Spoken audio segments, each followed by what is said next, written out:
en quête du renouveau spirituel. Qui œuvre? Dieu à travers moi ou moi pour Dieu?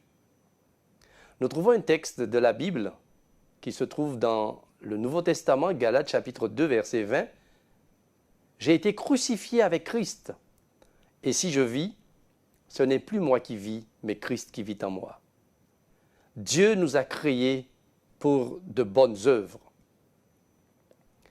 On raconte l'histoire de Zsolt, un étudiant en théologie autrichien qui était découragé. En fait, il avait été invité à évangéliser au Kenya, mais seuls 30 invités se sont présentés chaque soir au cours de la première semaine. Bien sûr, il en espérait beaucoup plus. Frustré, il s'est enfermé dans sa chambre et a prié durant 4 heures. Répandant tout son désespoir devant Dieu, il s'est livré de tout son être et a attendu. Il était sûr que Dieu avait entendu sa prière, même si les craintes et les doutes le troublaient encore. Puis vint le soir, où 600 personnes arrivèrent pour assister à la réunion. Ensuite, il en eut 700 et enfin 1000. À l'issue de la campagne d'évangélisation, 39 personnes acceptèrent Jésus et furent baptisées par la grâce de Dieu. Amen. Alléluia. Mesdames et messieurs, toutes les fois que nous tentons de grandes choses pour la gloire de Dieu, nous sommes confrontés à une question cruciale. Est-ce que je travaille pour Dieu avec mes capacités humaines limitées? Ou est-ce que Dieu opérera à travers moi des choses prodigieuses avec ses capacités divines? La Bible révèle le mystère de la grâce de Dieu. Cette grâce qui agit avec puissance à travers de simples humains, faibles et limités. Mais aussi, en remplissant avec sérieux les tâches qui nous incombent, Dieu nous prépare à grandir dans la foi. Oui, Dieu a suppléé à nos capacités spirituelles et mentales pour favoriser leur développement. Nos échecs sont mis à contribution, nous apportant les riches enseignements que Dieu seul, le maître de l'univers, dispense avec bonté et sagesse.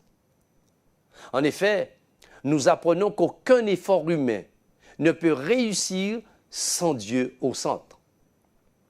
Un auteur inspiré du nom d'Ellen White dans Jésus-Christ, page 675, déclare « La prédication de la parole ne servirait à rien sans la présence continuelle et l'assistance du Saint-Esprit. » En effet, ce n'est ni par la force, ni par la puissance. De même que les prédicateurs doivent être qualifiés par l'Esprit de Dieu, il en va de même pour ceux qui sont à l'initiative des outils et matériels spirituels.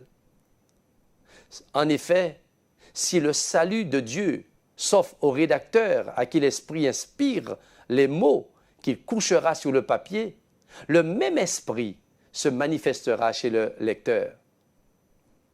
Mais un article dont l'auteur ne vit pas entièrement pour la gloire de Dieu, son manque de dévouement n'échappe nullement aux anges, qui le ressentent avec tant de tristesse.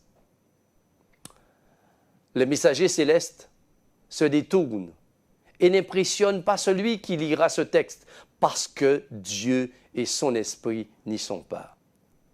Les mots sont bons, mais il leur manque l'influence chaleureuse de l'Esprit de Dieu. Citation que nous trouvons dans le livre d'Ellen White, Letter on Manuscript, volume 1, page 532. Ce principe, donc, s'applique à tous nos engagements, qu'il s'agisse du ministère pastoral, de l'enseignement, de la mise en œuvre d'un projet de mission, de la formation d'un enfant ou de toute autre chose. Service chrétien, page 361, nous dit « Ce n'est pas la puissance émanant des hommes qui fait le succès de l'œuvre, mais c'est la puissance des intelligences célestes collaborant avec l'homme qui l'a conduit à la perfection. » Même Jésus, l'homme de Nazareth, entretenait un lien dépendant avec le ciel au quotidien. il interpellait ses disciples leur demandant, dans Jean chapitre 14, verset 10, « Ne crois-tu pas que je suis dans le Père et que le Père est en moi? Les paroles que je vous ai dites, je ne le dis pas de moi-même, et le Père qui demeure en moi, c'est lui qui fait les œuvres. » En s'agissant de l'apôtre Paul, comment un seul homme a-t-il pu accomplir un travail missionnaire d'une telle ampleur? Le texte que nous avons lu dans Galates chapitre 2, 20 dit « J'ai été crucifié avec Christ. Si je vis, ce n'est plus moi qui vis, mais Christ qui vit en moi. » L'apôtre Paul a renoncé à son autonomie et a laissé à Christ l'entière domination de sa vie.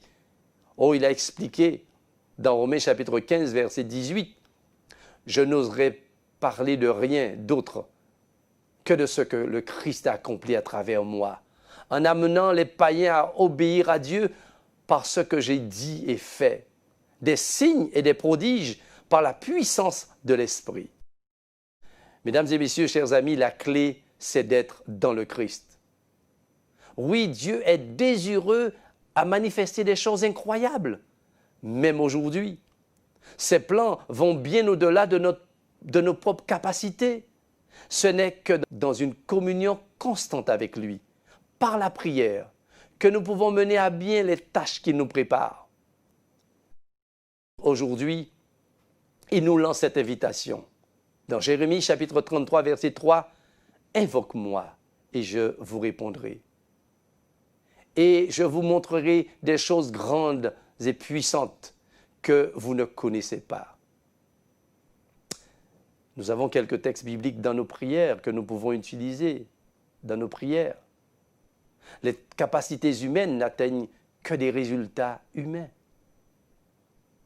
Moïse, qui fut instruit dans toute la sagesse des Égyptiens et devint puissant en parole et en acte, eh bien ce même Moïse supposait que ses frères auraient compris que Dieu les délivrerait par sa main. Mais ils n'ont pas considéré les événements avec ce regard. Comprendre Dieu les fit sortir après qu'ils eurent fait des prodiges et des miracles. Texte que nous trouvons dans Actes chapitre 7, versets 22, 25 et 36.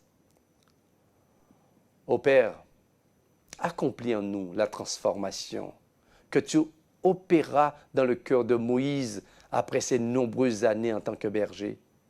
Nous savons que tu peux aujourd'hui encore accomplir des signes et des merveilles à travers nous si nous vivons par la puissance du Saint-Esprit. Prépare-nous à aller là où tu nous conduis. Merci pour ta puissance divine. Dans Éphésiens chapitre 2, verset 10, « En Christ, nous dit l'apôtre Paul, nous sommes créés pour de bonnes œuvres, car nous sommes en Jésus-Christ, son ouvrage, créé pour de bonnes œuvres, que Dieu a préparées d'avance afin que nous les pratiquions. »